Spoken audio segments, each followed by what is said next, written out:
Nilinaw ng National Bureau of Investigation na wala pa silang ebidensyang nagpapatunay na may koneksyon si Charlie Atong Ang sa ilang ahente ng NBI. Kasunod ng pahayag ni DILG Secretary John Vic Remulla na hindi umano isinasantabi ang posibilidad ng naturang ugnayan. Si Cherry Light magpapalita. Tuloy-tuloy at pinalalawak ng NBI ang manhunt laban kay Charlie Atong Ang na may nakabinbing warrant of arrest kaugnay ng missing sa Bungeros case.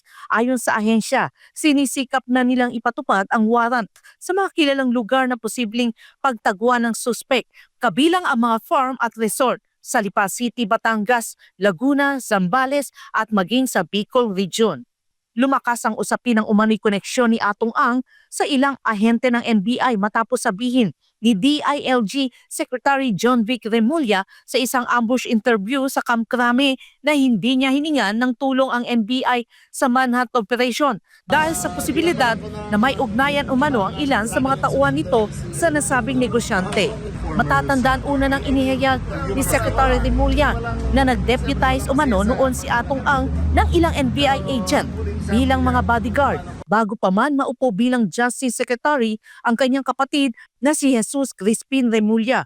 Bilang tugon sa mga pahayag na ito, sinabi ni NBI Director Angelito Magno na handa nilang imbestigahan ang sinumang mapapangalanan kaugnay ng aligasyon.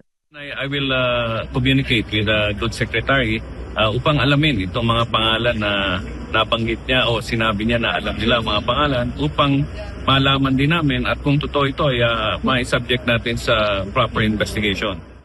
Gate pa ni Magno, sa kanilang paniniwala ay walang NBI agent na nagsesecure o umaasta bilang bodyguard ni Atong Ang, maging noong pamang mga panahon na wala pa itong warrant of arrest. Samantala patuloy umanong nakakatulong sa operasyon ang 10 milyong pisong reward money para sa impormasyong magtuturo sa kinaroroonan ni Atong Ang bukod sa sariling operasyon ng NBI. Gayunpaman inamin ni Magno na hindi ganap na makokontrol o maiiwasan ang ganitong sitwasyon dahil sa nasabing reward ay may ilan ding pranksters at mga tumatawag na sadyang naglalayong iligaw ang mga otoridad. Kaugnay ng posibilidad na nakalabas na ng bansa si Atong Ang at dumaan umano sa mga backdoor, sinabi ni Magno na hindi rin ito isinasantabi ng NBI. Yung posibilidad siya ba ay nakatakas na o tumakas na using our backdoors, palagi pong nandyan yan. Hindi natin maialis yan. At mayroon din naman po siyang kapangyarihan. Ibig sabihin, he's well-off, may connection at may kakayahan. Sa ngayon wala pa rin inilalabas na opisyal na dokumento ang Bureau of Immigration na nagpapatunay na nakalabas ng bansa si Atong Ang. Patuloy namang nananawagan ang NBI sa publiko na makipagtulungan at magbigay ng tamang impormasyon upang tuluyang maipatupad ang batas. Para sa Diyos at sa Pilipinas kung mahal, Cherry Light, SMNA News.